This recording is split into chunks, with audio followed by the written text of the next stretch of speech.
The September 11th attacks, commonly known as 9/11, were four coordinated Islamist terrorist suicide attacks carried out by al-Qaeda against the United States in 2001. On that morning, 19 terrorists hijacked four commercial airliners scheduled to travel from the East Coast to California. The hijackers crashed the first two planes into the Twin Towers of the World Trade Center in New York City and aimed the next two flights toward targets in or near Washington, D.C., in an attack on the nation's capital. The third team succeeded in striking the Pentagon, the headquarters of the U.S. Department of Defense in Arlington County, Virginia, while the fourth plane crashed in rural Pennsylvania during a passenger revolt. The September 11th attacks killed 2,977 people, making it the deadliest terrorist attack in history. In response to the attacks, the United States waged the multi-decade global war on terror to eliminate hostile groups deemed terrorist organizations, as well as the foreign governments purported to support them,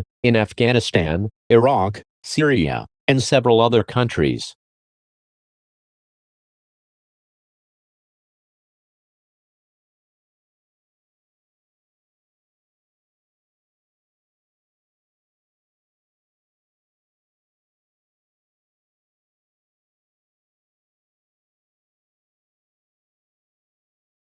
Ringleader Mohammed Atta flew American Airlines Flight 11 into the North Tower of the World Trade Center complex in Lower Manhattan at 8:46 a.m., G17 minutes later, at 9:03 h. The World Trade Center's South Tower was hit by United Airlines Flight 175. Both 110-story skyscrapers collapsed within an hour and 41 minutes, bringing about the destruction of the remaining five structures in the WTC complex and damaging or destroying nearby buildings. American Airlines Flight 77 flew towards Washington, D.C. and crashed into the Pentagon at 9:37 a.m., causing a partial collapse. The fourth and final flight, United Airlines Flight 93, also changed course towards Washington, believed by investigators to target either the United States Capitol or the White House. Alerted to the previous attacks, the passengers revolted against the hijackers, who then crashed the aircraft into a Stony Creek Township field, near Shanksville,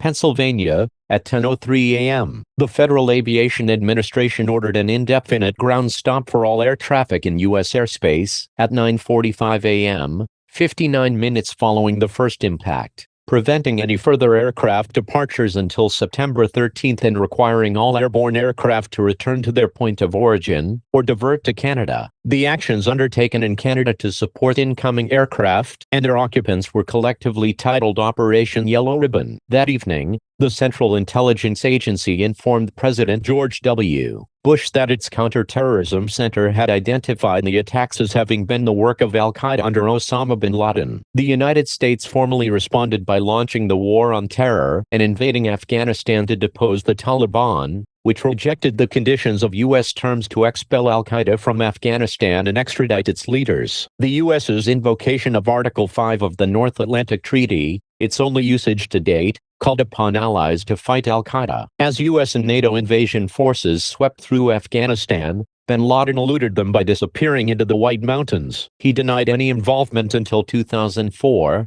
when excerpts of a taped statement in which he accepted responsibility for the attacks were released. Al-Qaeda's cited motivations included U.S. support of Israel, the presence of U.S. military bases in Saudi Arabia, and sanctions against Iraq. The nearly decade-long manhunt for bin Laden concluded on May 2, 2011, when he was killed during a U.S. military raid on his compound in Abbottabad, Pakistan. The war in Afghanistan continued for another 8 years until the agreement was made in February 2020 for American and NATO troops to withdraw from the country. The last members of the U.S. Armed Forces left the region on August 30, 2021, after which the Taliban rapidly returned to power. Ayman al-Zawahiri, another planner of the attacks who succeeded bin Laden as leader of al-Qaeda, was killed by U.S. drone strikes in Kabul, Afghanistan on July 31, 2022.